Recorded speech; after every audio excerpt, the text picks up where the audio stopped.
Su Tang tidak bisa memahami apapun dari ekspresi orang itu. Setelah berpikir sejenak, ia pun melupakan topik pembicaraan. Jika orang itu tidak mau bicara, mustahil baginya untuk mendapatkan informasi apapun. Suasana kemudian menjadi lebih santai. Su Tang berkata bahwa ia juga akan pergi ke kota Anshui dalam waktu dekat. Ia menyepakati waktu pertemuan dengan lelaki tua bermarga Gu, dan setelah mengobrol sebentar, mereka berdua meninggalkan bukit secara terpisah. Su Tang berjalan melewati sungai di kaki gunung. Baolan dan yang lainnya sudah lama menunggu di tepi sungai. Melihat Su Tang, Mei Fei bertanya dengan rasa ingin tahu, "Guru, apakah benar seperti yang Anda katakan? Bagaimana Anda tahu?" "Hanya tebakan buta." Su Tang berhenti sejenak. "Aku tidak ingin ikut campur urusan orang lain, tapi kali ini agak menarik. Mei Fei, ikut aku ke kota Anshui. Aku sudah lama tidak bertemu Wen Xiang dan Yi Ye. Ayo kita lihat apa yang mereka lakukan. Baolan, kau Ting Mahadewa dan jaga mereka baik-baik."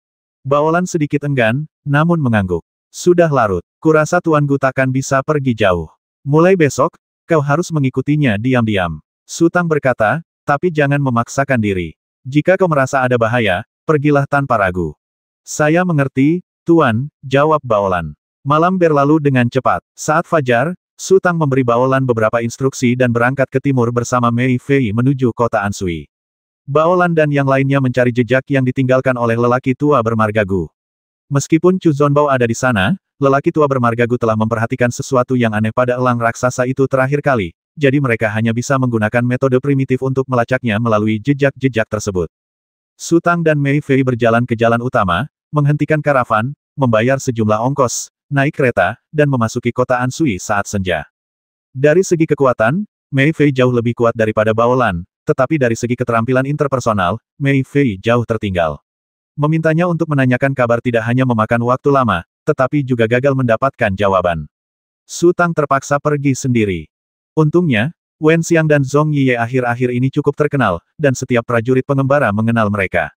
Dengan sedikit uang, keberadaan mereka dapat dengan cepat diketahui. Kilang anggur Juxian sudah di depan mata. Su Tang mengeluarkan selembar uang emas kecil dan menyerahkannya kepada prajurit di sampingnya. Prajurit itu mengucapkan terima kasih berulang kali, lalu berbalik dan pergi sambil membawa uang emas itu, merasa sangat puas. Su Tang dan Mei Fei masuk ke kilang anggur, memanggil pelayan, dan naik ke lantai 2. Ketika mereka mendekati kotak tempat Wen Xiang berada, Su Tang sudah bisa mendengar suara-suara dari dalam. "Kalau kau menghabisi binatang bersayap itu, aku akan memberimu 5.000 koin emas. Sekalipun kau hanya menemukan jejaknya, aku akan memberimu 3.000 koin emas. Ini sudah harga yang bagus, Kapten Wen. Bagaimana bisakah kita berangkat besok?" "Penjaga toko Guan, sudah kukatakan berkali-kali. Ini bukan soal harga." Suara Wen Xiang terdengar, "Kita pasti berangkat 5 hari lagi." "Kapten Wen, apakah Anda kurang 5 hari?" Sebuah suara berkata, "Bagaimana kalau begini Anda berangkat besok? Jika ada hal lain yang terjadi di kota Anshui kami bisa membantu Anda menyelesaikannya." "Kalau ku bilang 5 hari, ya 5 hari, kata Wen Xiang tak sabar. Sebenarnya, ia tak peduli dengan uang sedikit itu. Senjata spiritual apapun di tangannya bisa dijual puluhan ribu atau bahkan ratusan ribu. Namun, ia harus menghindari sorotan publik sekarang, jadi menjual senjata spiritual itu tidak mudah karena akan mudah menarik perhatian orang lain. "Kapten Wen, seharusnya kau tulus saat berbisnis, kan kenapa kita tidak bisa berangkat besok? Apa kau tidak perlu mencari alasan? Akhir-akhir ini aku merasa agak malas dan tidak ingin bergerak." Wen Xiang bertanya, "Apakah itu alasannya?" "Anda, lupakan saja," kata suara lain, "Kapten Wen, kau akan berangkat dalam 5 hari. Namun, kami agak cemas, jadi kami akan menyerahkan misi ini kepada prajurit lain. Siapapun yang menyelesaikannya lebih dulu akan mendapatkan hadiah kami." "Baiklah," Wen Xiang menjawab dengan malas. "Baiklah, ayo kita pergi dulu." Pintu kotak terbuka, dan beberapa orang keluar. Wajah mereka tampak tidak senang. Salah satu pria bahkan memelototi Su Tang dengan tajam, mungkin karena ia marah dan ingin membuat masalah.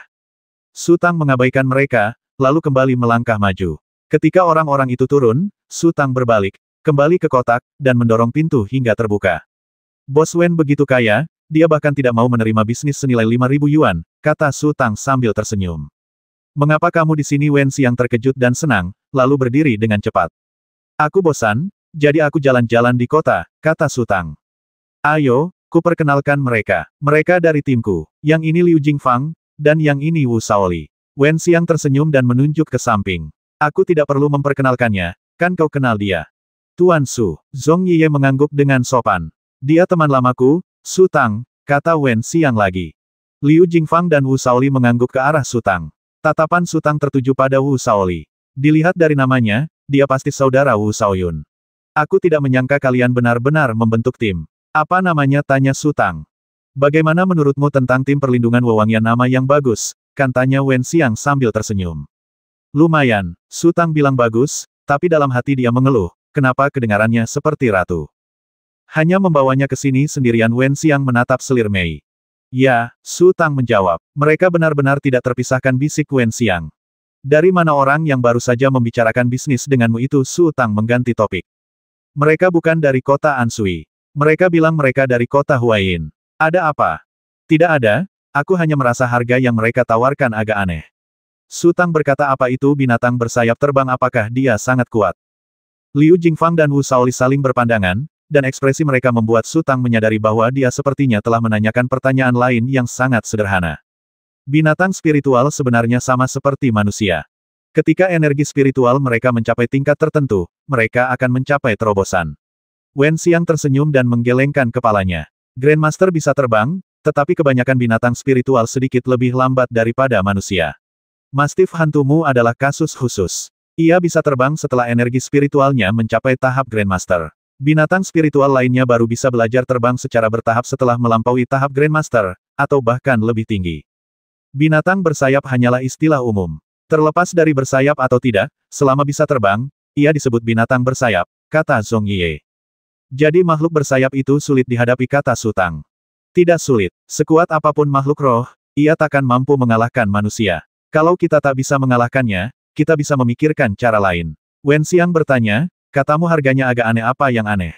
Menghabisi binatang bersayap hanya akan memberimu 5.000 koin emas, dan hanya menemukan jejaknya saja akan memberimu 3.000. Su Tang berkata, kurasa mereka tidak mengharapkanmu menghabisi binatang bersayap. Selama kau bisa menemukannya, kau bisa melakukannya sendiri. Wen Xiang tampak curiga. Dia tidak menyadarinya tadi, tetapi setelah mendengar kata-kata Su Tang, dia merasa ada yang aneh. Tuan Su, itu tidak benar, kata Zhong Yiye. Kalau mereka bisa menemukannya, ya sudahlah. Mereka tidak perlu mengundang tim penjaga dupa kita. Semakin banyak orang yang kita undang, semakin besar peluangnya. Lagi pula, mereka menghubungi saya secara pribadi kemarin, berharap saya bisa menjalankan misi ini. Wen Xiang mengerutkan kening, mereka datang kepadamu secara pribadi. Ya, kata Zhong Yiye, bos, mungkin karena Anda berlama-lama, mereka tidak tahan lagi, jadi mereka datang kepada saya dan menggunakan cara berbelit-belit ini untuk memaksa kami pergi secepatnya. Kurasa kecurigaan Tuan Su cukup beralasan, Wu Shaoli tiba-tiba berkata. Itu kan makhluk bersayap. Berapa banyak orang yang berani menjalankan misi seperti itu, dan tim penjaga wewangian kita jelas salah satu yang terkuat di kota Anshui. Kalau mereka tidak datang kepada kita, siapa lagi yang bisa mereka minta bantuan? Su Tang, apa pendapatmu, bisik Wen Xiang? Aku akan mengambil misi ini dan berangkat besok untuk melihat apa yang mereka rencanakan. Su Tang merenung cukup lama, masih belum bisa memahami kuncinya. Ia menggelengkan kepala dan berkata, kita tunda dulu. Kalau mereka tak bisa menahan diri dan mencarimu lagi beberapa hari lagi, pasti ada sesuatu yang misterius. Berapa hari kamu akan tinggal di sini, tanya Wen Xiang. Sulit untuk mengatakannya sekarang, kata Su Tang, bagaimana kabarmu akhir-akhir ini? Membosankan sekali, kata Wen Xiang, aku tidak tahu harus berbuat apa setiap hari, dan keluarga Wu seperti lalat, menggangguku. Wu Shaoli tampak sedikit malu, mengangkat bahu dan mengalihkan pandangannya. Apa yang terjadi dengan keluarga Wu, tanya Su Tang. Putra sulung dan ketiga mereka sedang bersiap untuk pertarungan besar, berlomba-lomba untuk memenangkan hati rakyat. Lagi pula, ada pengkhianat yang bekerja sama dengan mereka. Aku tidak bisa bersembunyi. Wen Xiang berkata, kami di kilang anggur Juxian siang ini. Wu Shaoyun sedang mentraktir kami. Akhirnya kami berhasil menyingkirkannya, tapi begitu sampai di pintu, seseorang menghalangi jalan kami. Bos, ini bukan salahku. Wu Shaoli berkata sambil tersenyum kecut, di satu sisi ada kakak tertuaku, dan di sisi lain ada kakak ketigaku. Sulit bagiku untuk melakukan ini. Kakak ketiga mengundang kami makan malam, jadi kami pergi. Sekarang, jika aku menolak ajakan kakak tertuaku, aku akan sangat menyinggung perasaannya. Apakah kamu tidak takut menyinggung perasaanku? Wen Xiang mencibir. Bos, Anda selalu murah hati. Tentu saja Anda tidak akan memasukkan masalah sekecil itu ke dalam hati, kata Wu Shaoli buru-buru. Pergi jalan-jalan, Su Tang tiba-tiba berkata. Baiklah, Wen Xiang berdiri dengan sendirinya. Aku sudah lama duduk dan lelah, kata Zhong Yiye, Tetapi baru saja hendak melangkah, Mei Fei sudah berdiri di depannya dan menghalangi jalannya. Semua orang mengira selir Mei yang berperilaku baik itu tidak berbahaya, tetapi Zhong Yiye tahu segalanya tentangnya. Ia hanya bisa menyaksikan Su Tang dan Wen Xiang keluar dari ruangan, lalu duduk dengan senyum masam. Angin bertiup lembut saat Su Tang dan Wen Xiang berjalan-jalan di sepanjang jalan panjang, dengan Mei Fei mengikuti jauh di belakang. Apakah kedua orang itu dapat diandalkan? Tanya Su Tang lembut. Maksudmu? Liu Jingfang dan Wu Shaoli? Wen Xiang tersenyum. Aku terlalu malas mengamati mereka. Aku datang ke kota Ansui hanya untuk menghindari sorotan. Nanti juga, aku akan kembali.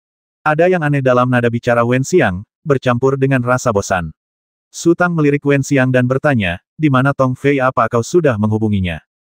Xiang berkata, dia bergabung dengan keluarga Wu dan menjadi target utama kakak tertua dan ketiga. Dia sangat kesal. Terakhir kali aku melihatnya, dia mengeluh kepadaku. Ada apa? Sepertinya ada yang sedang kau pikirkan, tanya Su Tang. Tidak ada, hanya Tong Fei. Wen Xiang ragu untuk berbicara.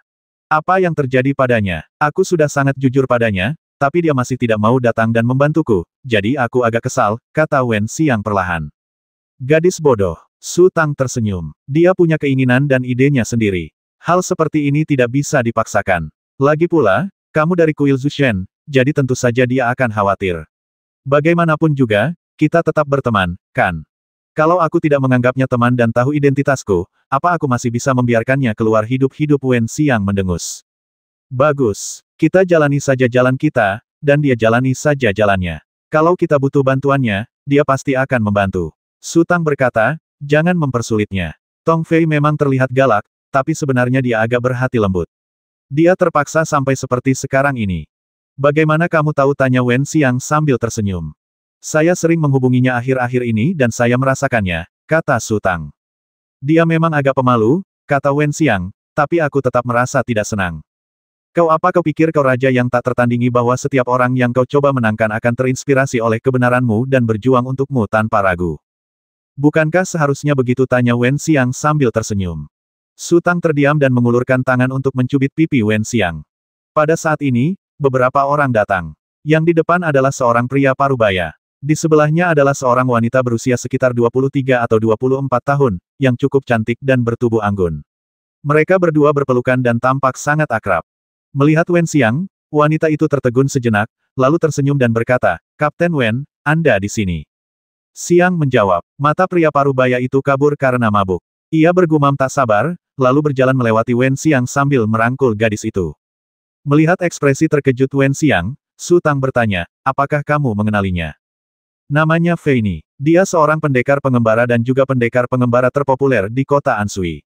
Meskipun bayarannya tinggi, dia punya banyak pelanggan tetap, kata Wen Xiang lembut. Kalau begitu, kamu harus belajar dari mereka dan berhenti bersikap acuh tak acuh terhadap pelangganmu, kata Su Tang sambil tersenyum. Belajar? Wen Xiang tersenyum aneh. Aku tidak bisa mempelajari semangatnya yang mengutamakan pelanggan. Dia menjalankan misi di siang hari, bekerja keras untuk pelanggan, dan di malam hari dia harus memenuhi semua permintaan pelanggan. Dia seorang petarung, kan? Su Tang tidak menyangka hal ini akan terjadi. Berapa nilai seorang petarung di kota Ansui? Tanya Wen Xiang, menjadi perempuan itu sulit hidup di dunia ini juga sulit. Entah kau menginjak orang lain, atau kau diinjak. Su Tang terdiam. Ia teringat niat awalnya meninggalkan Xiao Linbao. Itu karena ia melihat para praktisi dapat meraup nyawa orang biasa tanpa ampun. Ia hanya ingin meminjam kekuatan guru agung itu untuk membalas dendam kecil-kecilan. Akibatnya, Piao Gao Zhou Jin bertindak dan menyebabkan kehancuran besar-besaran seluruh keluarga. Membayangkan hidup damai adalah mimpi. Bencana bisa datang kapan saja, jadi ia harus keluar dan memperkuat dirinya. Setelah beberapa lama, Su Tang menghela napas, ya, dunia ini sangat sulit. Sudahlah, jangan bahas ini lagi. Wen Xiang menghela napas panjang, seolah ingin meredakan tekanan di hatinya. Kau datang ke kota Ansui bukan cuma untuk jalan-jalan, kan? Saya menemukan sesuatu yang menarik dan merasa sesuatu mungkin terjadi di sini, jadi saya datang untuk melihatnya, kata Su Tang. Apakah akan terjadi sesuatu? Tanya Wen Xiang penasaran. Kalau kau tanya sekarang, aku tidak bisa menjelaskannya dengan jelas. Kita tunggu beberapa hari lagi, kata Su Tang. Sangat misterius. Wen Xiang mengerucutkan bibirnya. Senang kau di sini. Aku hanya bosan. Ngomong-ngomong, kau menginap di mana malam ini? Datanglah ke tempatku. Hotel tempatku menginap bersama Yiye cukup bagus. Makanannya lezat. Ada kedai di lantai bawah, dan di seberang jalan ada gedung Honghua tempat kami mengambil misi. Lokasinya sangat strategis. Aku tidak punya uang, kata Sutang. Kata-katanya agak belak-belakan. Tidak punya uang jelas bukan berarti dia ingin Wen Xiang membayarnya untuk menginap di hotel, melainkan ingin menggunakan tempat tidur itu. Wen Xiang terkekeh lalu berkata, apa kau tidak takut Yi Ye akan gila? Dia sudah berkali-kali bilang kalau dia tidak punya muka untuk bertemu dengan dermawannya. Katakan di mana kau akan menginap malam ini, aku akan ke sana diam-diam, kata Sutang. Di mana si kecil? Padanya, kata Sutang. Sepertinya kamu benar-benar percaya padanya. Wen Xiang melirik ke belakang. Tidak ada yang salah dengan tindakannya akhir-akhir ini, kata Sutang. Terserah kau saja, kata Wen Xiang, temani aku ke perjamuan besok dan suruh beberapa orang menemuimu. Beritahu mereka apa yang terbaik untuk mereka dan berhenti menggangguku tanpa alasan. Apa ada yang tertarik padamu, kata Sutang? Kau harus belajar dari kakakku dalam hal ini. Aku sudah berhari-hari di kota Hongye, dan belum pernah melihat ada yang berani mengganggunya. Kangen kakakmu? Kalau begitu, cari saja dia, kata Wen Xiang, lalu mempercepat langkahnya. Tunggu, mengetahui bahwa ia salah bicara, Sutang segera mengejarnya dan mencoba meraih tangan Wen Xiang, tetapi kemudian diguncang, lalu diguncang lagi. Ketika ia meraihnya untuk ketiga kalinya, Wen Xiang membiarkannya memegangnya dan memperlambat langkahnya. Keesokan harinya, tepat tengah hari, seseorang mengetuk pintu rumah Wen Xiang. Terdengar suara Zhong Yiye, bos, hari sudah siang. Kita harus jalan-jalan ke Honghualu. Ada jamuan makan malam nanti. Wen Xiang membuka matanya yang mengantuk dan menjawab dengan malas, aku tahu. Setelah itu, ia duduk, tetapi Sutang mengulurkan tangannya dan menariknya kembali ke tempat tidur. Wen Xiang sedikit cemas karena Zhong Yiye ada di luar. Ia mendorong Sutang dengan satu tangan dan menunjuk pintu dengan jari lainnya, yang berarti, hentikan, ada orang di luar. Sutang melepaskan Wen Xiang sambil tersenyum. Wen Xiang memutar bola matanya ke arah Sutang, mengangkat selimut, buru-buru melompat dari tempat tidur, memunguti pakaian dalam yang berserakan di lantai, dan memakainya. Wen Xiang sedikit malu dan membelakangi Sutang, sementara Sutang asyik mengagumi punggung Wen Xiang yang mulus. Dengan Sutang di sana, mustahil untuk mandi dengan benar. Wen Xiang hanya menyeka wajahnya, memoles sedikit bedak di depan cermin, lalu keluar. Saat berikutnya, suara omelan Wen Xiang terdengar dari luar. Apa yang kamu lihat diam-diam seperti itu? Bos, penampilanmu kurang baik hari ini. Kamu tampak berseri-seri. Apakah ada hal baik yang terjadi? Mengirimkanmu kepala, pergi. Suara langkah kaki itu perlahan menghilang. Sutang belum mau bangun, tapi ia juga tidak bisa tidur. Ia berkata kepada Xiao Budian, ayo, tuangkan segelas air untukku. Si kecil berlari ke meja, mengambil ketel dan menuangkan segelas air, lalu terbang kembali. Bu, tehnya sudah dingin. Tidak apa-apa, kata Sutang, lalu duduk, mengangkat cangkir air, meminum semua air di cangkir, menghela napas lega, lalu tertidur lagi, memikirkan kekhawatirannya. Setelah beberapa lama, si kecil tiba-tiba berkata, Bibi Xiang sangat bodoh. Sutang tercengang. Bagaimana dia bisa bodoh? Aku tidak bisa mengalahkanmu, tapi aku masih ingin bertarung denganmu. Apa yang bisa diketahui anak kecil, kata Sutang dengan nada kesal. Ini tidak akan berhasil. Si kecil perlahan-lahan menjadi lebih pintar, jadi dia harus lebih berhati-hati di masa depan. Begitulah adanya si kecil sedikit tidak yakin. Aku agak ngantuk. Kamu main saja di kamar sendiri, jangan keluar. Sutang menguap. Mustahil baginya untuk membicarakan masalah ini dengan si kecil. Dia harus tidur siang. Dia sangat lelah kemarin. 1 jam kemudian, Sutang membuka matanya lagi dan melihat Little Bit duduk di samping bantal, cemberut padanya. Sutang merasa sedikit bersalah. Jika dia cukup kuat dan tidak takut ada yang menginginkannya, tentu saja dia bisa mengajak Little Bit bermain tanpa ragu. Berlatihlah dengan giat. Meskipun kemajuanmu pesat sekarang, itu masih belum cukup. Setelah berkemas, ia pergi mencari selir Mei dan berkeliling kota Anshui. Ketika hari sudah gelap dan waktu hampir habis, Sutang membawa selir Mei ke tempat yang disebutkan Wen Xiang. Memiliki seorang Grandmaster sebagai pengikut memberi seseorang rasa superioritas yang luar biasa. Awalnya, Sutang dipenuhi keraguan. Ia telah menghabiskan banyak waktu diam-diam mengamati setiap gerakan Mei Fei, tetapi ia tidak pernah menemukan masalah. Terlebih lagi, dengan pengalaman Mei Fei, mustahil baginya untuk menyamarkan dirinya dengan begitu sempurna, sehingga Sutang perlahan-lahan terbiasa dengan kepatuhan Mei Fei. Setibanya di hotel, ia bertanya kepada pelayan tentang lokasinya dan langsung menuju ke lantai atas. Sutang dengan lembut mendorong pintu kamar pribadi itu. Suasana di dalam sangat ramai dan tak seorang pun menyadari kehadirannya untuk sementara waktu. Ada lebih dari selusin orang di pesta itu. Wen Xiang duduk menghadap pintu. Ia menopang dagunya dengan satu tangan, raut wajahnya tampak tidak sabar. Di sebelah kanannya duduk Zhong Yiye, dan di sebelah kanannya lagi, seorang pemuda mencondongkan tubuh dan mengatakan sesuatu kepada Wen Xiang, tanpa menyadari sikapnya. Sepertinya tempat duduk itu sengaja diatur agar Zhong Yiye dapat meredam antusiasmenya, meskipun efeknya tampaknya tidak terlalu baik. Wen Xiang adalah orang pertama yang melihat Su Tang, dan raut wajah gembira terpancar di wajahnya. Pemuda yang selama ini sepenuhnya fokus pada Wen Xiang, langsung menyadari perubahan pada dirinya. Ia menoleh dan melihat Su Tang, mengerutkan kening, dan bertanya, "Siapa kau?" Bang, seorang lelaki parubaya melompat berdiri seakan-akan melihat hantu, lututnya menghantam meja, membuat semua orang di sekitarnya ketakutan.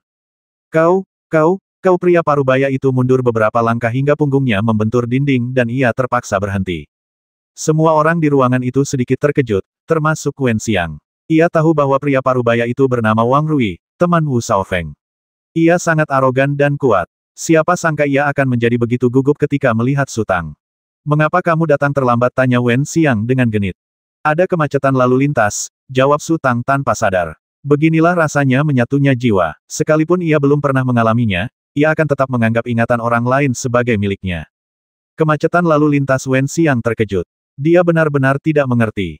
"Tuan Su, silakan duduk di sini."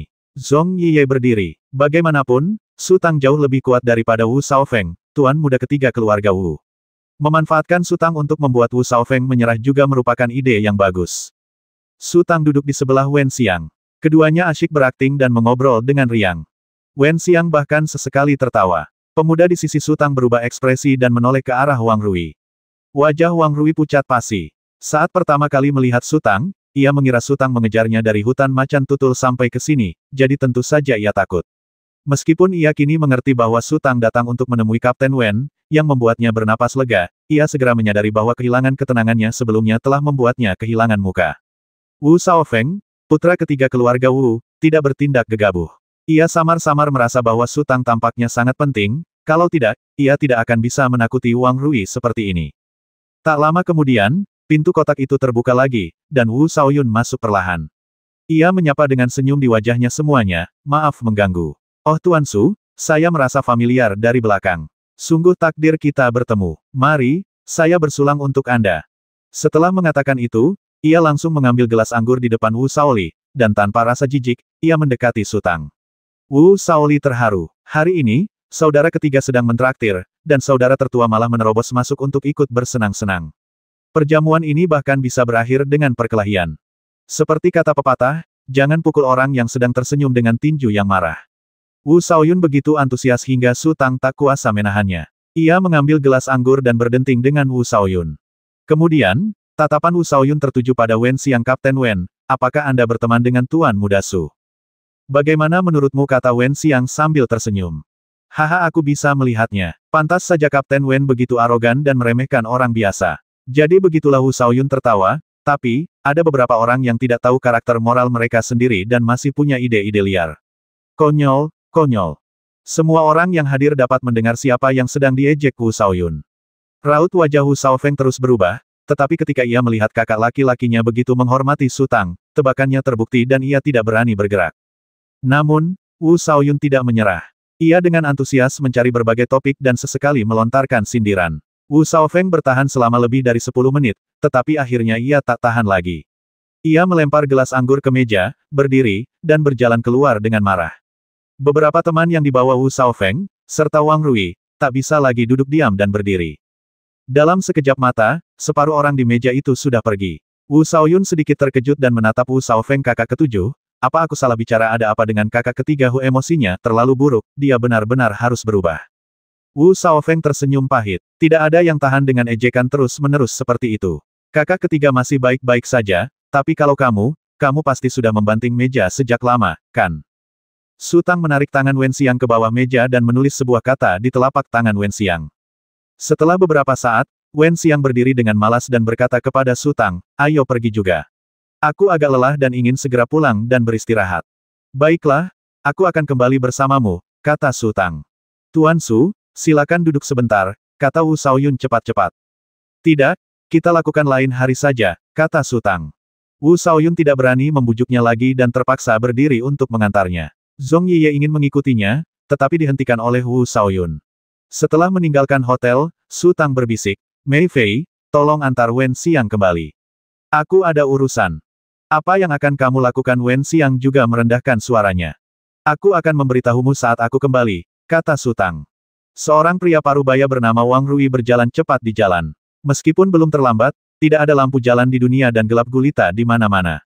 Ia berjalan di tikungan dan sepertinya merasakan sesuatu. Tiba-tiba ia berbalik dan melihat ke belakang, tetapi ia tidak melihat apapun. Wang Rui berdiri dengan sabar dalam kegelapan, mendengarkan dan menunggu dengan tenang.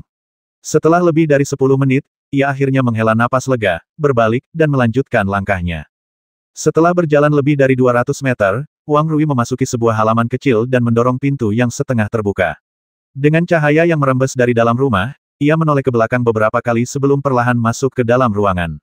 Kemudian pintu ditutup dan halaman kembali gelap. 10 detik kemudian, awan hitam turun dari langit, meluncur tanpa suara ke halaman, lalu menyatu sepenuhnya dengan kegelapan. Bahkan orang dengan penglihatan terbaik pun tak dapat melihat petunjuk apapun. Terdengar suara pelan dari ruangan itu.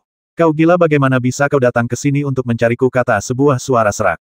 Aku harus datang. Aku baru saja melihat seseorang, jawab Wang Rui. Wei Hao, pria yang menghabisi Wu Xinsu. Nada bicara Wang Rui penuh kebencian. Kenapa dia datang ke kota Ansui, tanya sebuah suara serak dengan cemas. Kau bertanya padaku atau kau ingin aku bertanya padanya, tanya Wang Rui sambil tersenyum kecut. Apakah ada berita yang bocor, tanya sebuah suara serak. Mustahil, Wang Rui berkata datar, sampai sekarang, hanya 3 orang yang tahu tentang masalah ini. Kau dan aku tidak akan memberitahu siapapun, dan dia juga tidak akan memberitahu siapapun. Bahkan Wu Xinzu pun tidak tahu apa yang akan kita lakukan. Ini momen kritis. Jangan ganggu orang lain. Suara serak itu berkata, kalau kau menunda sesuatu yang penting, kau tahu akibatnya. Tapi bagaimana kalau dia hanya ingin mencari masalah denganku, tanya Wang Rui. Apakah dia mengenali Anda? Saya mengenalinya, kata Wang Rui, tetapi dia mengabaikan saya. Haha, betul juga. Suara serak itu tertawa, orang yang kau bicarakan seharusnya keturunan langsung dari keluarga besar. Orang seperti dia terlalu malas berdebat denganmu. Selama kau tidak menyinggung perasaannya, dia tentu saja tidak akan menyakitimu. Ngomong-ngomong, siapa nama belakangnya? Nama keluarganya Su, dan namanya Su Tang, jawab Wang Rui. Su, seseorang dari keluarga Su tirai besi, tanya suara serak itu ngeri. Bagaimana mungkin seseorang dari keluarga Su datang ke sini padahal mereka berada puluhan ribu mil jauhnya? Aku tidak peduli dengan keluarga tirai besi Su. Balas dendam Xinzu harus dibalaskan, kata Wang Rui. Aku tidak akan memprovokasinya untuk saat ini. Setelah kita menemukan istana Nirvana, kita bisa perlahan-lahan menghadapinya. Sekuat apapun dia, mudah untuk menghindari serangan terbuka, tetapi sulit untuk melindungi diri dari panah dari kegelapan. Selama aku sabar, akan selalu ada kesempatan. Diam, teriak suara serak itu, lalu pintu tiba-tiba terbuka, dan seorang pria tua berambut putih keluar. Ia berjalan mengitari halaman sebentar, mendengarkan dengan saksama sejenak, lalu melangkah mundur. Apakah kamu takut seseorang akan mengikutiku? Wang Rui berkata sambil tersenyum, kamu lupa apa yang biasa kulakukan. Ketika Su Tang kembali ke hotel, hari sudah larut malam. Seperti kemarin, ia diam-diam naik ke halaman belakang, melayang ke jendela Wen Xiang, membuka jendela, dan terbang masuk ke kamar. Seluruh proses berlangsung hening, dan bahkan Wen Xiang pun tidak menyadari kedatangannya. Dilihat dari situasinya, aku punya potensi untuk jadi pencuri. Kalau suatu hari nanti aku tidak bisa, aku pasti bisa ganti karir. Setelah sibuk hingga larut malam, Su Tang sangat lelah. Ia menguap, cepat-cepat melepas pakaiannya, dan pergi tidur. Tidak ada cahaya di dalam ruangan, gelap gulita, tetapi Su Tang memiliki penglihatan yang tajam dan samar-samar dapat melihat Wen Xiang membelakanginya, masih tidur nyenyak. Su Tang bergerak mendekat, menempelkan telapak tangannya di pinggang Wen Xiang, mengelusnya 2 kali, lalu mengangkat pakaian dalamnya dengan ujung jarinya, meraih dan mencengkeram payudara Wen Xiang yang menjulang tinggi, meremasnya dengan lembut. Sentuhannya ternyata sangat nyaman. Ia sedikit memutar tubuhnya karena merasa terganggu. Namun, tubuhnya segera terasa panas. Su Tang tahu bahwa mencium aroma sangat sensitif dalam hal ini. Ia menyeringai 2 kali dan menjulurkan kepalanya ke depan lagi. Saat ia mencium aroma tubuh, gerakan ujung jarinya tiba-tiba terhenti. Ada yang salah. Sepertinya ia pernah mencium aroma tubuh seperti itu, tetapi itu jelas bukan aroma yang berasal dari mencium aroma. Melihat Su Tang tidak bergerak, wanita itu justru mencondongkan tubuh ke depan atas inisiatifnya sendiri, lalu mengeluarkan erangan sengau yang sangat menawan. Pikiran Su Tang bergerak tak terkendali, dan beberapa bagian tubuhnya pun ikut berubah. Saat itu, suara Wen Xiang terdengar dari luar pintu, sudah terlambat, sebaiknya kau istirahat. Lain kali hati-hati dan jangan ganggu keluarga Wu. Biarkan saudara-saudaramu bertengkar, dan kita bisa menonton saja. Menang atau kalah tidak ada hubungannya dengan kita. Aku tahu, jawab Zhong Yiye. Su Tang cemas dan tiba-tiba duduk. Jika Wen Xiang melihatnya, itu akan menjadi kesalahpahaman besar. Dia harus segera mencari tempat bersembunyi atau keluar melalui jendela. Namun, dia telah melepas semua pakaiannya dan pakaiannya berserakan di sana-sini, dan tidak akan mudah untuk segera menemukannya. Dia telah menendang sepatu botnya ke bawah tempat tidur. Jika Wen Xiang melihatnya saat dia sedang sibuk melarikan diri, akan lebih sulit untuk menjelaskannya. Ketika Su Tang bingung harus berbuat apa, Wen Xiang sudah membuka pintu dan masuk sambil memegang kandil. Melihat Su Tang berbaring di tempat tidur, ia terkejut dan bertanya dengan suara rendah, "Kapan kamu kembali?" "Baru saja kira-kira waktu itu, aku baru saja berbaring," kata Su Tang Yu sambil tersenyum. Ia terus menekankan waktu, hanya untuk memberi bayangan pada penjelasannya. "Mengapa senyummu begitu palsu?" Wen Xiang mengerutkan kening. "Aku baik-baik saja." Su Tang ingin tersenyum tetapi tidak berani.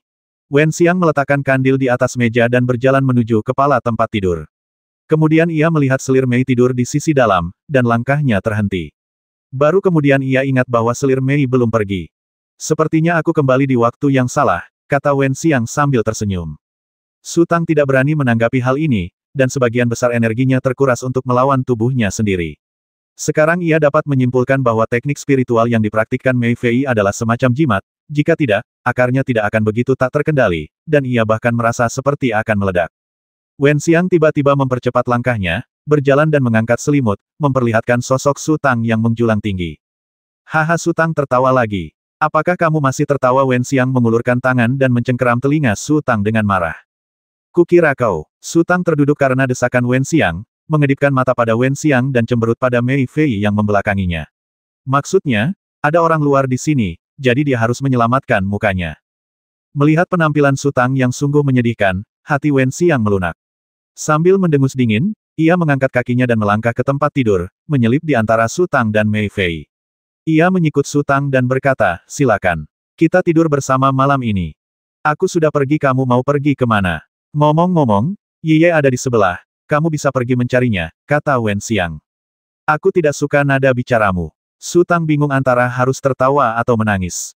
"Lagu apa yang kamu suka?" Wen Xiang terkekeh, lalu berkata dengan serius, "Kalau begitu, bersikaplah baik hari ini dan jangan main-main." Oke, Su Tang merasa seolah telah diampuni. Ia lalu berbaring membelakangi aroma itu, tanpa bergerak sedikit pun. Tak lama kemudian Su Tang tertidur. Wen Xiang tetap tidak bisa tidur sekeras apapun ia berusaha. Ia rasional dan tahu jalan spiritual seperti apa yang telah ia tempuh. Ia juga tahu bahwa malapetaka bisa datang kapan saja. Karena itu, ia sengaja menolak Su Tang dan tidak ingin Su Tang terlalu terlibat. Ketika ia tahu hubungan Su Tang dan si Xiaoru telah berubah, ia tetap diam karena berharap Su Tang akan menemukan orang lain. Kecil kemungkinan ia akan menemani Su Tang seumur hidupnya. Sejak pertama kali ia bertemu dengan Kuil Zushen, ia telah mempersiapkan diri untuk akhir yang buruk. Melihat Su Tang dan Mei Fei berbaring bersama, terlepas dari apakah ada kesalahpahaman atau tidak, dia seharusnya berbalik dan pergi, tetapi dia merasa sangat tidak nyaman di hatinya, dan akhirnya tetap tinggal karena alasan yang tidak diketahui. Kadang-kadang dia merasa bersalah, karena jika dia terus-menerus seperti ini, Su Tang hanya akan semakin terjerumus ke dalam masalah, dan akhirnya menjadi beban bagi Kuil Zushen. Kadang-kadang dia merasa tidak rela, karena dia hanya ingin bersama pria yang dicintainya, jadi mengapa dia tidak bisa? Hari sudah hampir fajar ketika Wen Xiang akhirnya tertidur. Entah sudah berapa lama ia terbangun oleh tangisan si kecil. "Tidak, tidak, ibu, kamu curang. Bagaimana aku bisa berbuat curang? Kak Mei bantuin kamu curang, aku lihat semuanya," teriak si kecil. "Apakah kamu pernah membantuku berbuat curang?" Su Tang bertanya pada selir Mei. Mei Fei merasa malu. Dua orang dewasa telah bekerja sama untuk menipu benda sekecil itu, dan mereka telah melakukannya puluhan kali tanpa pernah bosan. Su Tang tidak peduli, dan semakin ia bermain, semakin ia menikmatinya. Namun, Mei Fei benar-benar malu. Setelah ragu sejenak, ia mengangguk dan berkata, "Ya. Lihat, Suster Mei sudah mengakuinya." Teriak si kecil makin keras. Oke, aku kalah," jawab Su Tang. Si kecil memilih untuk memaafkan ibunya yang telah berbuat curang, tetapi setelah menunggu beberapa saat, ia melihat Su Tang tidak bereaksi apapun setelah mengakui kekalahannya, jadi ia pun tak kuasa menahan diri untuk mengingatkannya. "Bu, ibu harus menggonggong seperti guk-guk." "Mengapa?" tanya Su Tang penasaran. "Karena kita sepakat kalau kalah, kita harus menggonggong seperti guk-guk." "Dia sudah menggonggong puluhan kali," kata si kecil dengan cemas. "Mengapa aku tidak ingat?" kata Su Tang. Mei Fei tak tahan lagi melihatnya dan memalingkan mukanya. Ini bukan lagi curang, tapi curang terang-terangan. Ibu benar-benar orang menyebalkan. Si kecil merasa sangat dirugikan dan menangis terseduh-seduh. Wah. Baiklah, baiklah, aku akan belajar, jawab Su Tang tanpa daya. Si kecil berhenti menangis dan menatap Su Tang lekat-lekat. Dalam ingatannya, sejak Yun Suais hingga saat ini, ia hanya menang sekali.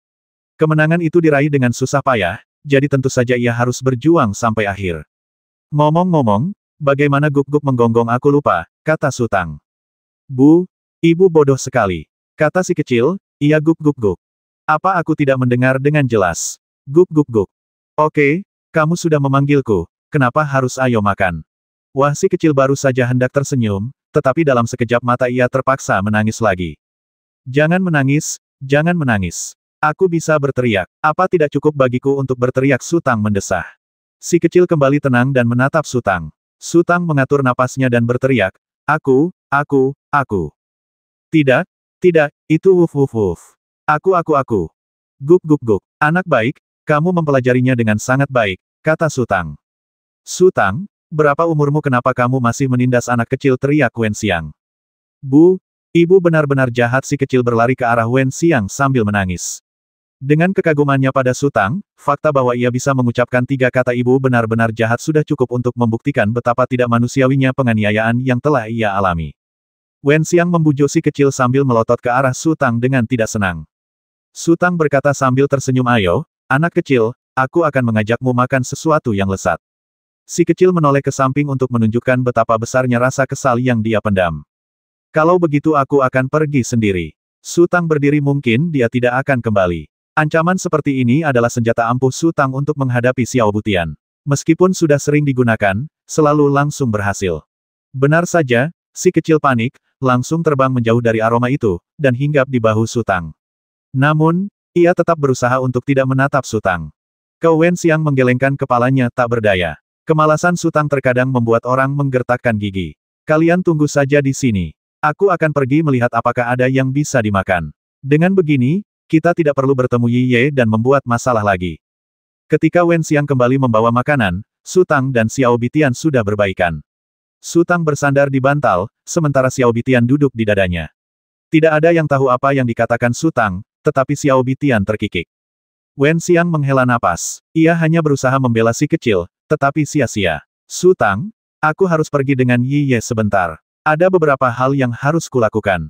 Silakan, jawab Su Tangman. Kurang dari setengah jam kemudian, Wen Xiang kembali masuk ke ruangan.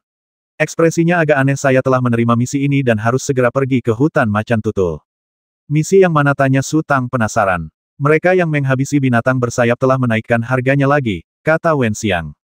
Berapa banyak? Jika kau menghabisi binatang bersayap itu, kau akan diberi hadiah 10.000. Jika kau menemukan jejak binatang bersayap itu, kau akan diberi hadiah 5.000, kata Wen Xiang. Bukankah kamu bilang kamu terlalu malas untuk pindah? Bisakah uang kecil ini memindahkanmu? Wu Shaoyun hilang, kata Wen Xiang, semua pengawalnya tewas dalam pertempuran. Ada banyak darah di tempat kejadian. Keluarga Wu akan kacau balau. Sebenarnya, pertengkaran antara Wu Shaoyun dan Wu Shaofeng hanyalah permainan anak-anak, tidak akan menimbulkan banyak masalah. Tapi sekarang setelah seseorang meninggal, situasinya berbeda. Ini akan melibatkan perselisihan antara garis keturunan langsung dan klan. Kota Ansui telah menjadi tempat kontroversi. Kita harus bersembunyi selama beberapa hari dan menunggu mereka berakhir sebelum kembali. Wu Shaoyun hilang. Su Tang tidak bisa menahan cemberutnya. Bagaimana denganmu? Apakah kau akan tinggal di sini atau ikut dengan kami ke hutan macan tutul? Wen Xiang tersenyum dan berkata, jangan salahkan aku karena tidak memberitahumu.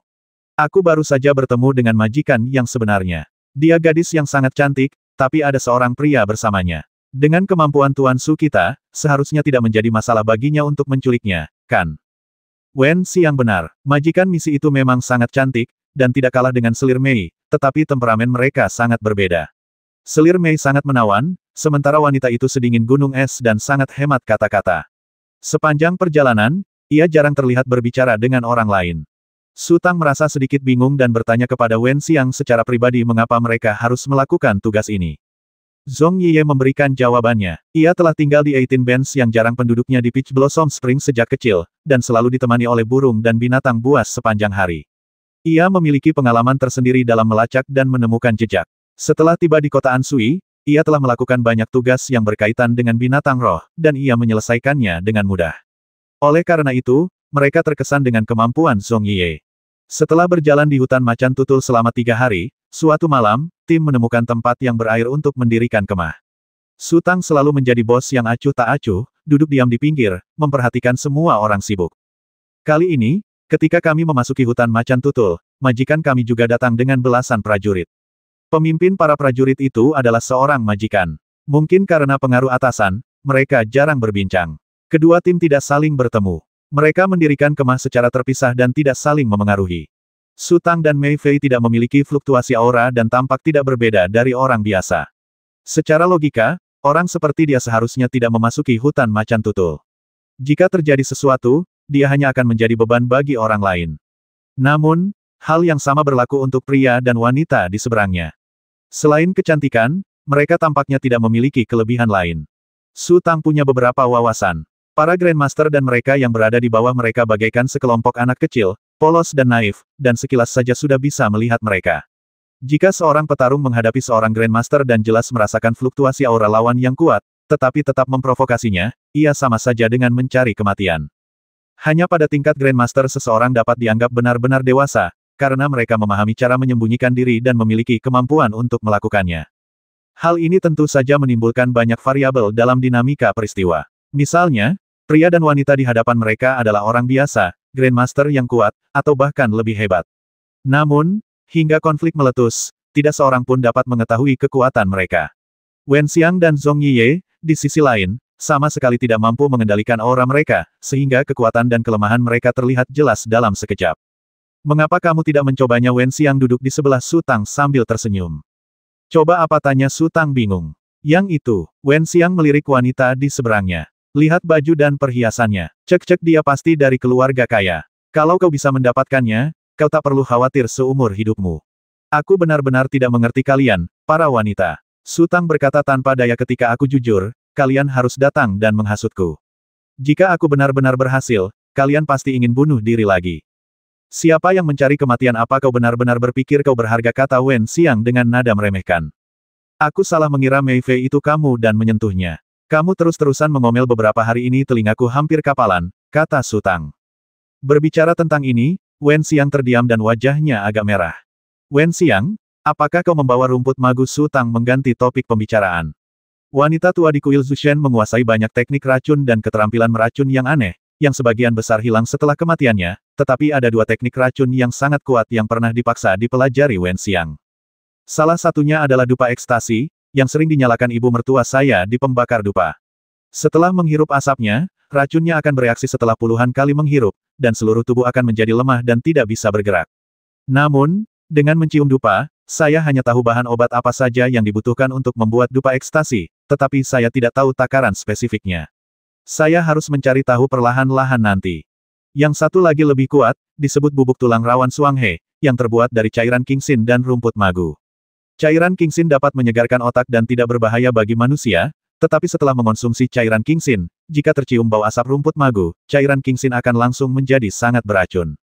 Dupa pengaduk jiwa tidak terlalu berpengaruh pada praktisi tingkat Grandmaster, sementara kekuatan bubuk tulang rawan kombinasi ganda jauh lebih besar.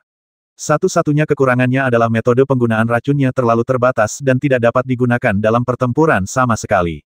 Setelah Wen Xiang menyebutkannya, Su Tang menjadi penasaran tentang bubuk tulang rawan Suanghe dan meminta Wen Xiang beberapa cairan kingsin. Aku memang membawanya, tapi orang-orang itu mengawasi dengan sangat ketat, jadi aku tidak punya kesempatan untuk melakukan apapun, kata Wen Xiang. Ia pikir Su Tang juga menyadari perilaku orang-orang itu agak aneh, jadi ia ingin meracuni mereka dengan cairan kingsin. Jika kerjasamanya menyenangkan, tidak masalah. Jika sesuatu yang tak terduga terjadi, ia akan menyalakan rumput magu dan menghabisi orang-orang tanpa terlihat. Senang sekali bisa memilikinya. Su Tang berkata, ngomong-ngomong, kamu beberapa hari ini sering jalan sama Mei Fei, dan bertingkah misterius sekali. Apa yang kamu bicarakan? Kau yang licik, kata Wen Xiang dengan sedih, lalu wajahnya memerah lagi. Aku bertanya padanya beberapa pertanyaan tentang teknik spiritual. Kau sedang berlatih strategi hidup dan mati, apa yang bisa selir Mei pahami? Tanya Su Tang penasaran. Aku bertanya padanya beberapa kiat tentang kultivasi ganda. Wajah Wen Xiang menjadi semakin merah. Begitukah? Su Tang sangat gembira, matanya menyipit sambil tersenyum. Sejujurnya, Wen Xiang memang hebat dalam segala hal, kecuali dia tidak berpikiran terbuka. Setiap kali dia ingin mencoba hal baru, Wen Xiang akan menolak. Jika dia berani memaksakan diri, dia hanya akan ditendang.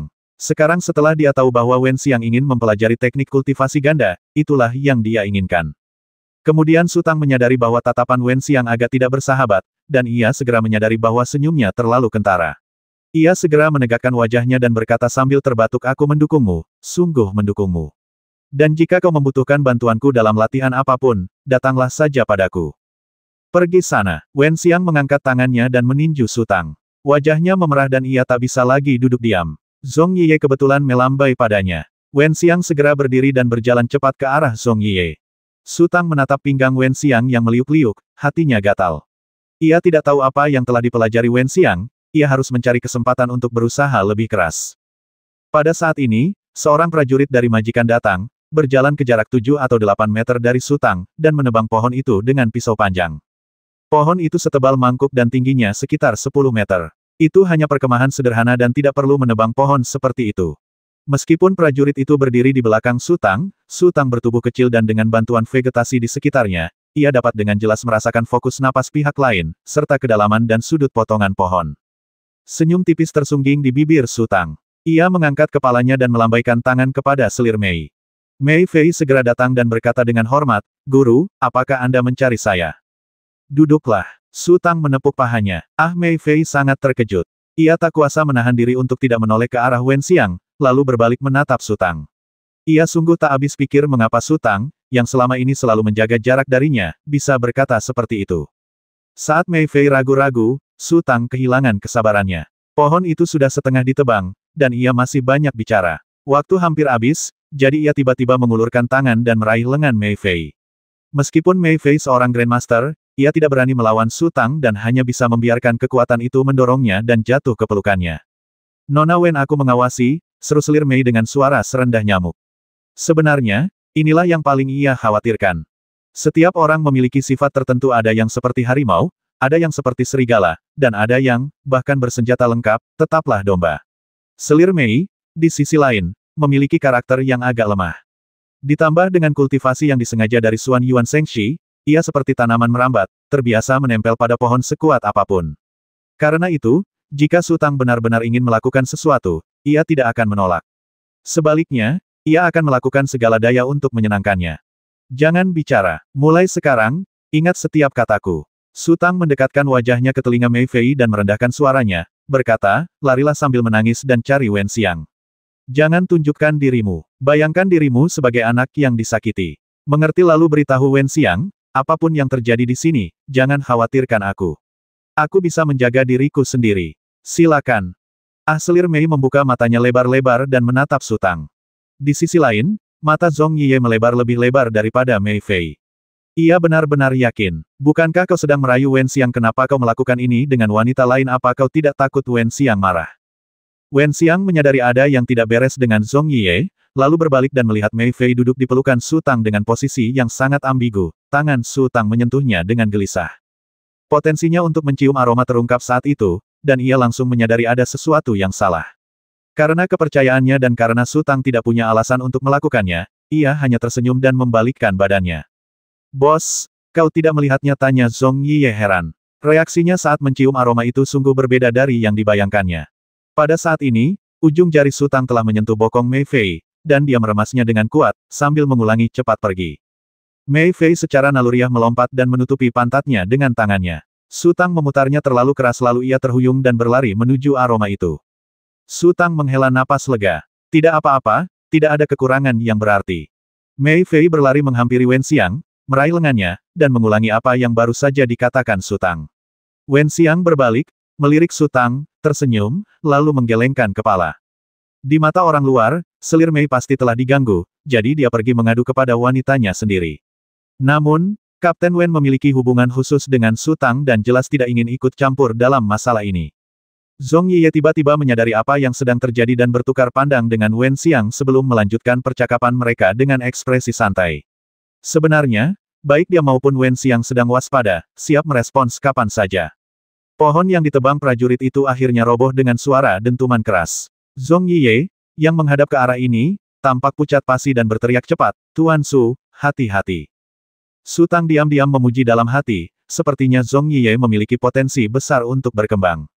Meskipun ia telah menginstruksikan untuk tidak mempedulikan masalah ini, ia tidak bisa mengabaikannya begitu saja. Semua reaksi harus alami. Wajar bagi Zhong Yiye untuk berteriak memperingatkan, tetapi menutup mata akan menimbulkan kecurigaan. Su Tang melompat dengan cepat dan menoleh ke belakang. Pohon itu tumbang menimpa kepalanya. Su Tang menjerit dan menutupi kepalanya untuk melarikan diri ke samping. Sayangnya, gerakannya terlalu lambat dan ia terkubur tepat di bawah tajuk pohon. Tolong batuk-batuk, tolong, suara Su Tang terdistorsi oleh rasa takut, dan darah masih mengalir dari sudut mulutnya. Su Tang, Wenxiang dan Zhong Yiye bergegas menghampiri dengan kecepatan tercepat. Zhong Yiye mengulurkan tangan dan meraih pohon itu, menghela napas dan berteriak, tubuhnya tiba-tiba melesat ke udara, dan mengangkat seluruh pohon itu. Wenxiang segera membantu Su Tang yang terbaring di tanah untuk berdiri. Su Tang tidak bisa bergerak lagi, tubuhnya sangat kaku, dan ia ditarik sepenuhnya oleh Wenxiang. Apa kabar Su Tang? Su Tang, jangan menakutiku, suara Wenxiang bergetar. Tuan Su, apakah Anda baik-baik saja? Apakah Anda terluka? Tanya Zhong Yiye cemas saat ia jatuh dari langit.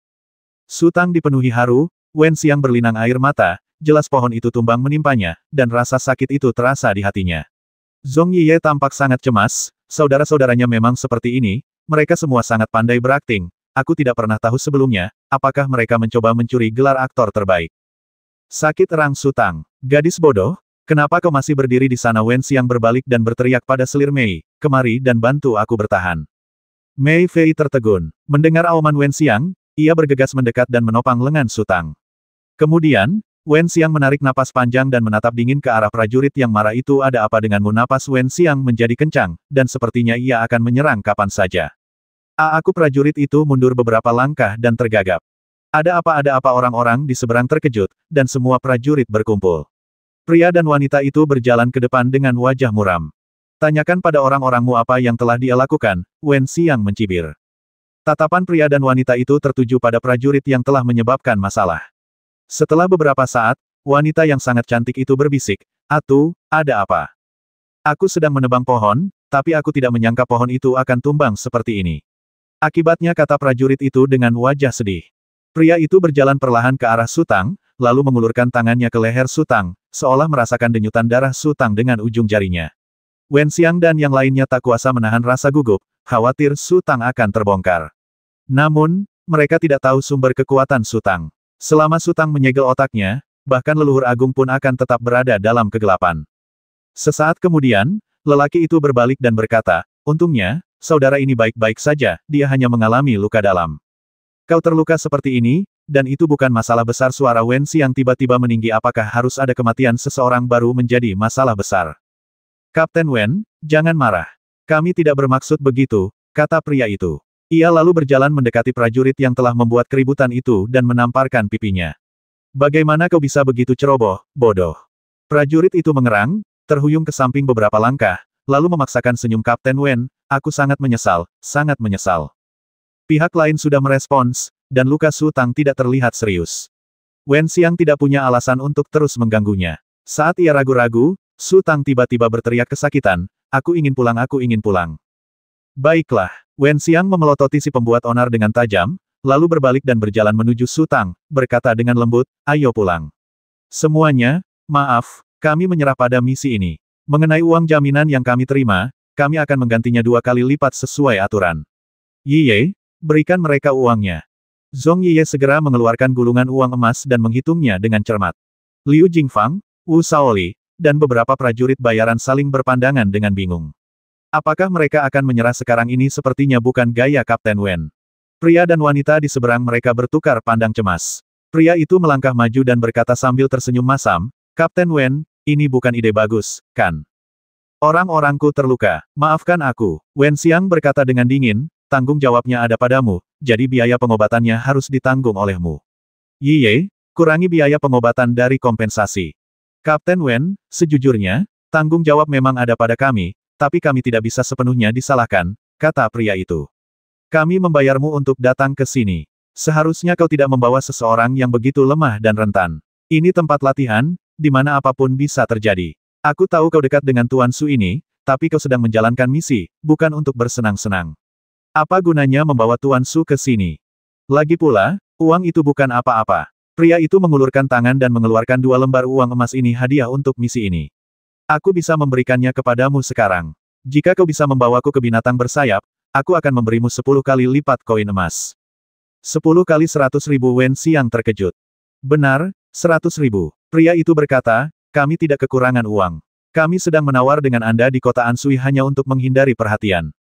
Aku Wen Xiang terdiam, raut wajahnya berubah serius. Aku hanya seorang Grandmaster. Misi senilai 100.000 bukanlah sesuatu yang bisa kulakukan. Sebaiknya kau cari orang lain. Kapten Wen, kau terlalu berhati-hati, pantas saja para prajurit kota Anshui begitu menghormatimu. Pria itu tersenyum. Jangan khawatir, bantu saja kami menemukan binatang bersayap itu. Kau tidak perlu khawatir tentang hal lain. Apakah kita hanya bertanggung jawab untuk menemukannya? Tanya Wen Xiang. Ya, pria itu mengangguk. Aku ingin pulang. Su Tang menangis lagi. Ekspresi Wen Xiang memang agak tergoda, tetapi setelah mendengar suara Su Tang, ia kembali tegar. Pria itu mengumpat dalam hati dan, tanpa menunggu Wen Xiang berbicara lebih dulu, Kapten Wen memiliki aura mematikan di dalam dirinya.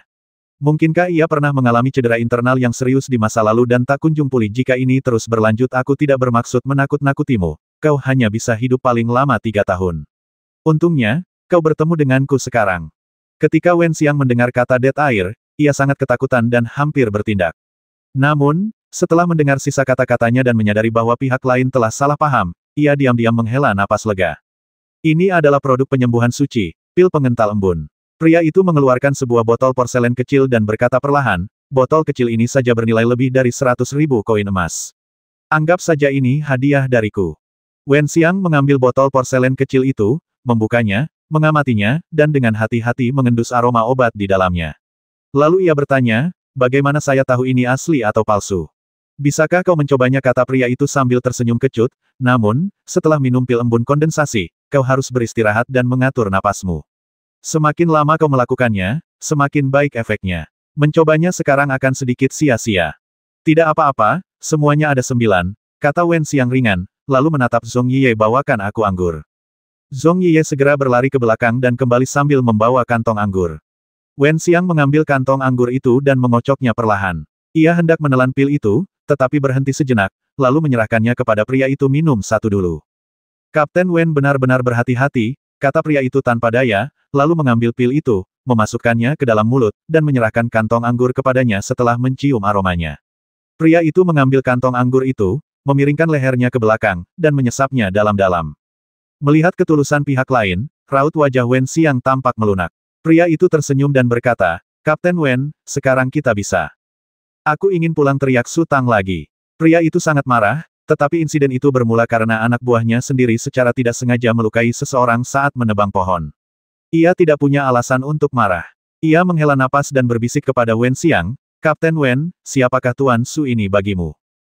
Para tetua sangat baik kepada keluargaku. Bibiku sudah lama menjodohkanku dengannya, kata Wen Xiang ringan.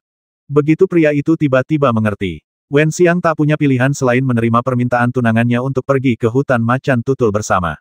Itulah sebabnya ia membawa beban berat. Pria itu menghela napas dan berkata, Kapten Wen adalah wanita yang benar-benar setia dan saleh. Aku mengaguminya. Bagaimanapun, Wen Xiang adalah seorang master, dan Su Tang hanyalah orang biasa.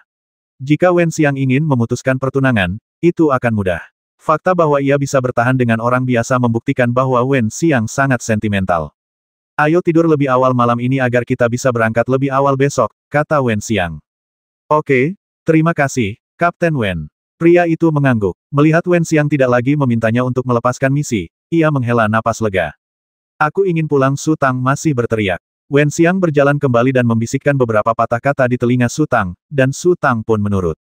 Kemudian Wen Xiang membungkuk, menggendong Su Tang di punggungnya, dan berjalan menuju tenda sementara di kejauhan. Melihat punggung Wen Xiang, pria itu berpikir, sungguh kasihan gadis sehebat itu. Ia bagaikan bunga yang tersangkut di kotoran sapi. Su Tang, yang telah menjadi kotoran sapi, tidak memiliki kesadaran diri. Lengannya yang terkulai terus gemetar saat Wen Xiang berjalan. Mungkin karena dada Wen Xiang agak tinggi, atau karena langkahnya terlalu besar, tetapi setiap kali Wen Xiang melangkah, tangan Su Tang akan menggesek dadanya. Seriuslah, kata Wen Xiang dengan suara rendah, sedikit kesal. Lenganku sakit sekali, aku tidak bisa merasakan apapun. Su Tang berpura-pura kecanduan dan berkata dengan memelas. Saat ini, kita bisa melihat pengaruh alam terhadap takdir. Jika selir Mei, kemungkinan besar ia akan menerima takdirnya. Namun, Wen Xiang diam-diam marah dan mencengkeram pantat Su Tang dengan tangannya yang tidak ringan maupun berat. Kau apa yang kau lakukan? Su Tang langsung waspada. Bukan apa-apa, aku hanya ingin kau merasakan apa yang kurasakan, kata Wen Xiang ringan, lalu meraihnya lagi. Mari kita berdamai dan berhenti membuat masalah. Su Tang menunjukkan karakter aslinya sebagai pria yang bisa membungkuk dan meregang. Wen Xiang menggendong Su Tang ke dalam tenda lalu membantingnya ke tanah dengan kesal. Pada saat ini, suara Zhong Yiye terdengar dari luar. Kalian berdua, berjalanlah dan jangan biarkan siapapun mendekat. Aku ingin melihat bagaimana keadaan luka Tuan Su. Begitu kata-kata itu terucap, Zhong Yiye juga masuk. Ekspresi ketiga orang itu menjadi sangat serius. Meskipun pengalaman mereka berbeda, mereka semua berada di ambang hidup dan mati, dan mereka bisa mencium aroma bahaya. 100.000 jumlah yang sangat besar. Zhong Yiye mendesah ringan. Mereka yang datang dengan niat jahat tidak akan datang, dan mereka yang berniat baik tidak akan datang, kata Su Tang. Apa yang harus kita lakukan? Tanya Zhong Yiye, haruskah kita menyelinap pergi diam-diam saat hari sudah gelap? Tidak perlu. Su Tang menggelengkan kepalanya dan berkata, kita sudah memenangkan separuh pertempuran. Setengah menang apa maksudnya? Tanya Zhong Yiye bingung. Kau sudah memasukkan cairan penjernih hati ke dalam kantong anggurmu, kan? Su Tang menatap Wen Xiang. Aku tahu aku tidak bisa menyembunyikannya darimu, Wen Xiang tersenyum. Cairan pembersih hati itu bukan racun ibu mertuaku. Zhong Yiye ngeri. Bos, apa kau gila meracuni mereka di depan mereka? Bagaimana kalau mereka ketahuan? Aku sudah memasukkan cairan pembersih hati ke dalam anggur, kata Wen Xiang. Lalu bagaimana kamu tahu tas anggur mana yang akan aku ambil? Tanya Zhong Yiye. Tidak masalah yang mana yang kau ambil, kata Wen Xiang. Apakah semuanya beracun? Zhong Yiye tercengang. Bos, apa yang kau lakukan? Jangan khawatir, cairan Kingxin tidak berbahaya bagi manusia. Efektivitasnya hanya akan bertahan paling lama setengah bulan, dan setelah itu kamu akan baik-baik saja, kata Wen Xiang. Ini bukan tentang berbahaya atau tidaknya. Zhong Yiye tersenyum getir, kalau begitu aku juga sudah minum cairan pembersih hati. Bos, tolong beritahu aku pelan-pelan. Kalau kau tidak memimpin, aku khawatir mereka akan curiga. Wen Xiang berkata lembut, aku tidak bermaksud menyakiti siapapun, tapi kita harus waspada terhadap orang lain. Liu Jingfang dan Wu Shaoli aku baru bersama mereka sebentar, jadi mustahil bagiku untuk mempercayai mereka sepenuhnya. Mereka punya 2 Grandmaster. Setelah kita urus satu, masih ada satu lagi, gumam Su Tang. Sebaiknya jangan incar wanita itu. Dia terlalu waspada. Wen Xiang berkata, aku sudah mencoba, tapi tidak ada cara untuk mendekatinya. Lagi pula, kita sudah unggul. Tidak perlu mengambil risiko lagi. Jika konflik benar-benar pecah, dengan kita semua bekerja sama, dan selir Mei juga, bagaimana mungkin kita takut padanya sendirian? Menurutmu apa yang akan mereka lakukan setelah menghabiskan begitu banyak uang? Tanya Su Tang, hanya untuk menemukan binatang terbang. Aku tidak tahu. Zhong Yiye menggelengkan kepalanya. Bagaimana menurutmu? Tanya Wen Xiang. Su Tang merenung sejenak, lalu tiba-tiba teringat beberapa informasi yang didengarnya saat melacak Wang Rui. Pernahkah kau mendengar tentang Istana Nirvana? Wen Xiang dan Zhong Yiye saling berpandangan, keduanya bingung. Pada saat ini, tirai pintu terangkat dan selir Mei menjulurkan kepalanya. Dia ingin mengatakan sesuatu tetapi mengurungkan niatnya, lalu ingin mundur. Masuklah, kata Su Tang, apakah kamu mendengar apa yang baru saja kami katakan? Mei Fei mengangguk. Apakah kamu tahu Istana Nirwana? Tanya Su Tang lagi. Aku pernah mendengarnya dari leluhur sebelumnya. Mei Fei tergagap, diam-diam mengamati wajah Su Tang. Lagi pula, Xuan Yuan Shengxi adalah gurunya sebelumnya, dan ia tahu ia seharusnya tidak menyebutkannya di depan Su Tang. Itu tabu. Melihat wajah Su Tang yang sangat tenang, ia melanjutkan, leluhur berkata bahwa sebelum 3 gerbang surga utama muncul, banyak praktisi adalah praktisi independen dan tidak suka membentuk geng atau faksi. Mereka meninggalkan harta tak ternilai di berbagai penjuru dunia. Istana Nirvana adalah salah satunya. Konon, istana itu dibuka oleh seseorang bernama Feng Wu. Ia sangat sakti. Pada masa itu, hanya ada sedikit praktisi yang bisa dipromosikan menjadi yang mulia agung. Ia adalah salah satunya. Ia pandai melepaskan api abadi. Aku tidak tahu apa-apa lagi. Oh, leluhur berkata bahwa Feng Wu pasti meninggalkan api ketika ia meninggal. Apa itu api? Tanya Su Tang. Entahlah. Aku hanya mendengar leluhurku menyebutkannya sesekali. Aku tidak terlalu tertarik dan tidak bertanya, jawab Mei Fei. Kalian berdua belum pernah mendengar tentang Feng Wu? Su Tang memandang Wen Xiang dan Zhong Yiye. Kedengarannya Feng Wu adalah guru besar yang sangat kuat. Wen Xiang dan Zhong Yiye pasti punya informasi yang relevan. Jangan tanya aku. Zhong Yiye mengangkat bahu. Aku tumbuh besar di Peach Blossom Spring dan belum pernah keluar. Bagaimana aku bisa tahu? Mustahil bagiku untuk mengetahui segalanya, kata Wen Xiang sambil tersenyum masam. Mei Fei, Tahukah kamu di mana istana Nirvana? Apakah di hutan macan tutul? Su Tang menatap Mei Fei lagi. Tidak ada yang tahu. Kalau leluhur tahu, dia pasti sudah datang ke hutan macan tutul sejak lama, kata Mei Fei. Tenda itu hening untuk waktu yang lama. Su Tang berkata perlahan, kita tidak bisa mengetahuinya hanya dengan membayangkannya di sini. Ngomong-ngomong, semua orang harus berhati-hati akhir-akhir ini dan melakukannya selangkah demi selangkah. Dalam beberapa hari berikutnya, Wen Xiang dan yang lainnya terus mencari di hutan macan tutul, tetapi mereka tidak dapat menemukan jejak binatang bersayap itu. Pria dan wanita itu semakin cemas. Karena insiden pohon tumbang beberapa hari yang lalu, Wen Xiang sangat waspada terhadap mereka. Ketika mereka mendirikan kemah di malam hari, kemah yang dipilih oleh kedua belah pihak selalu berjauhan. Senja hari itu, Su Tang, Wen Xiang, dan Zhong Yiye sedang mengobrol di tepi sungai ketika tiba-tiba mereka mendengar suara dari hutan. Siapa itu? Ternyata suara Wu Shaoli. Itu Baolan, kata Su Tang. Saya mencari Tuan Su. Benar saja, suara Baolan terdengar. Shaolai, dia temanku, kata Wen Xiang dengan keras. Setelah beberapa saat, Baolan berjalan keluar dari hutan dengan cepat dan mendekati Su Tang. Kenapa kau di sini? Su Tang mengerutkan kening. Di antara Yue Xi dan yang lainnya, hanya Baolan yang bisa diandalkan. Berkat perawatan Baolan, ia bisa pergi dengan tenang. Sekarang setelah Baolan pergi, ia khawatir akan terjadi kecelakaan. Pak Tua Chu melihatmu siang ini, bisik Baolan, semua orang ada di dekat sini. Oh, Su Tang menghela napas lega. Bagaimana kabarmu di sana? Pak, kami sudah mengikutinya selama 7 atau 8 hari, tapi belum menemukan apapun. Dia terus-terusan membawa kami berputar-putar di hutan macan tutul, kata Baolan. Entah dia menemukan kami, atau dia bahkan tidak tahu kemana tujuannya. Dia sama sekali tidak punya arah. Tidakkah kau menemukan sesuatu yang aneh? Tanya Su Tang. Abnormal, dia sering menatap kosong, dan terkadang menulis di tanah. Setelah selesai menulis, dia duduk di sana memandangi tulisannya sendiri tanpa bergerak selama berjam-jam, kata Baolan. Apakah kamu tahu apa yang ditulisnya?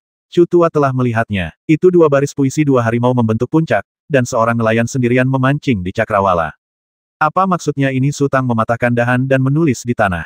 Setelah merenung sejenak, tatapannya jatuh pada Wen Xiang dan Zhong Yiye. Wen Xiang dan Zhong Yiye mengerutkan kening, berpikir keras mereka berdua tidak mengerti. Biarkan orang-orangmu datang dan melihat, lalu bertukar pikiran, kata Su Tang.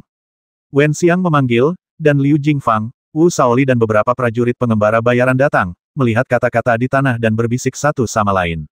Nelayan tunggal seharusnya merujuk pada batu nelayan, kan? Tanya Wu Shaoli dengan nada ragu.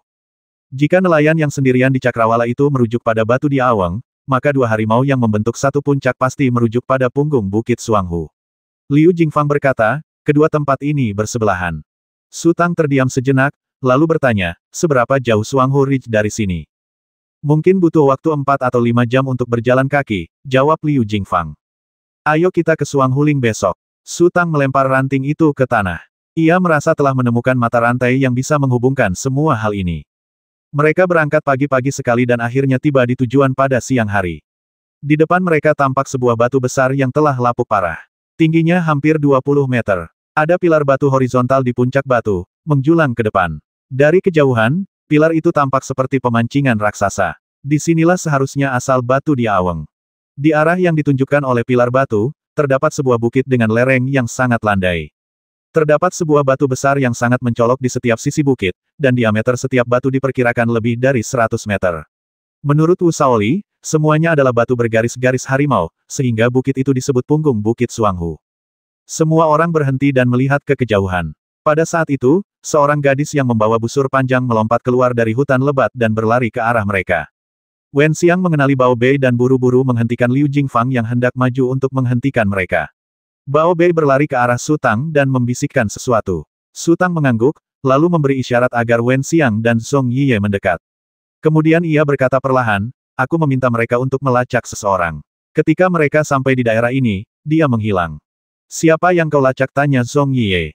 Kau mengenalinya? Kata Su Tang, aku bertemu dengannya di Peach Blossom Spring. Dia Master Gu. Mengapa dia datang ke hutan macan tutul? Tanya Zhong Yiye dengan heran. Dia bilang dia pernah berambisi besar untuk menjelajahi semua gunung dan sungai terkenal di dunia.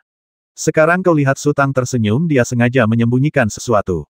Pria dan wanita itu muncul dengan cepat dari belakang. Beberapa hari terakhir, mereka bergerak melingkar di hutan macan tutul untuk mencari area yang lebih luas, tetapi jalur hari ini lurus. Mereka menilai situasinya berbeda, jadi mereka maju untuk melihat apa yang terjadi. Apakah kau menemukan sesuatu? Tanya lelaki itu dengan suara keras. Sulit untuk mengatakannya, jawab Zhong Yiye samar-samar. Pria itu melirik Bao Bei, karena Bao Bei adalah orang asing, lalu melihat sekeliling dan melambaikan tangannya. Rombongan prajurit bergegas mendekat, terbagi dalam barisan pertempuran, dan berjalan menuju Bukit Suanghu. Meskipun Zhong Yiye tidak mengakuinya secara eksplisit, ia memiliki intuisinya sendiri. Para prajurit baru saja mendekati hutan ketika tiba-tiba mendengar suara keras dari dalam. Mereka segera berhenti dan bersiap untuk merespons. Tak lama kemudian, sesosok aneh keluar dari hutan. Ia disebut aneh karena postur berjalannya aneh, seolah-olah persendiannya berkarat. Langkahnya sangat kaku, dan ia terhuyung-huyung di setiap langkah. Matanya sayu, seperti zombie. Su Tang mengerutkan kening. Ia mengenali orang itu. Ia adalah salah satu bawahan pria tua bernama Gu. Dilihat dari kondisinya, ia tampak sangat ketakutan dan benar-benar ketakutan. Berhenti, teriak prajurit terdepan dengan dingin, pedangnya sudah terhunus, menunjuk ke arah sosok aneh dari jauh. Tetapi sosok itu tampaknya tidak mendengar dan terus berjalan maju, bibirnya terkatup rapat dan tenggorokannya mengeluarkan suara berdeguk. Prajurit terdepan mengedipkan mata, dan dua prajurit lainnya langsung berputar dari samping. Ketika mereka mendekati sosok itu, mereka menyerang bersamaan, menggunakan sarung pedang mereka untuk mengenai lutut sosok itu. Sosok itu terkejut dan terbentur lutut belakangnya. Ia pun jatuh ke tanah tanpa sadar. Ia merentangkan tangannya yang gemetar, seolah mencoba meraih sesuatu. Kedua prajurit itu melangkah maju, pedang mereka saling beradu dan menancap di leher sosok itu. Prajurit terdepan itu maju beberapa langkah dan berteriak, "Siapakah kamu dan apa yang kamu lakukan di sini?" Suara yang keluar dari tenggorokan sosok itu menjadi lebih intens, dan tangannya terus menari. "Bicaralah!" teriak prajurit terdepan. Sosok itu mendengarnya dan perlahan membuka mulutnya dengan susah payah. Sesaat kemudian, seberkas cahaya putih menyembur keluar dari mulutnya. Bom api meledak dengan sangat tiba-tiba, langsung menyelimuti ruang dalam radius lebih dari 10 meter. Prajurit yang memimpin adalah seorang praktisi tingkat master, dan ia ditelan api bahkan sebelum sempat bereaksi. Sedangkan dua prajurit yang berhasil menaklukkan sosok aneh itu, mereka tak punya kesempatan untuk melarikan diri. Api menyambar dan menghilang, dan keempat orang yang diselimuti api telah berubah menjadi petugas pemadam kebakaran yang terbakar, tetapi salah satu dari mereka berlutut di sana seperti patung, sementara tiga lainnya berlari dan melolong. Seorang prajurit di pinggiran Big Brother menyerbu dengan mata merah dan meraung. Ia mengangkat kakinya dan mencoba menendang rekannya hingga jatuh. Bang, seorang petugas pemadam kebakaran tertendang dan terguling ke belakang di rerumputan, namun gerakan berguling itu tidak mempengaruhi api, dan api masih berkobar hebat. Sang prajurit bergegas maju beberapa langkah dan ingin membantu rekannya. Saat itu, beberapa prajurit berteriak serempak prajurit, "Kakimu!" Prajurit itu melihat ke bawah dan mendapati ada api di kakinya. Ia tiba-tiba menghentakkan kakinya lalu menggosokkannya dengan cepat ke tanah. Biasanya, cara ini efektif dan akan langsung memadamkan api, tetapi api di kakinya aneh. Bukan hanya tidak membakar lebih ganas, tetapi malah menyebar ke atas. Sang prajurit panik dan menghentakkan kakinya sekuat tenaga. Akhirnya, ia mengerahkan seluruh tenaganya untuk menghentakkan seluruh kaki dan separuh betisnya ke dalam lumpur. Namun, semua usahanya sia-sia. Api semakin membesar. Hanya dalam beberapa tarikan napas, tubuhnya, seperti beberapa rekan malang lainnya, berubah menjadi obor manusia. Ternyata api itu tak dapat dipadamkan, perempuan yang jarang bicara itu mendesah. Api seperti ini terlalu jahat. Bahkan bagi kita berdua, akan sangat berbahaya jika kita tersentuh oleh api yang tak terpadamkan ini, gumam pria itu. Hanya ada kematian dan tidak ada kehidupan, kata wanita itu. Ketika mereka melihat api tidak dapat dipadamkan, mereka menjadi gelisah dan sedikit kehilangan kendali, mengatakan beberapa hal yang tidak pantas, yang membuat Su Tang dan yang lainnya banyak mengerti.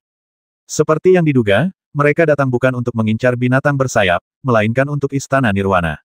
"Kalian berdua, misi kita sudah selesai," kan kata Wen Xiang perlahan. "Kapten Wen, Anda salah. Kita sedang membicarakan tentang menemukan binatang bersayap itu," kata pria itu dengan wajah cemberut. Sikapnya tiba-tiba menjadi sangat keras, dan kebaikannya yang dulu telah lama hilang. Su Tang tahu betul apa yang dimaksud pihak lain. Mereka sedikit takut pada orang yang melepaskan api yang tak terpadamkan itu, jadi mereka berharap Su Tang dan yang lainnya akan terus memimpin dan bertindak sebagai umpan meriam. Sebenarnya, ide ini tidak salah.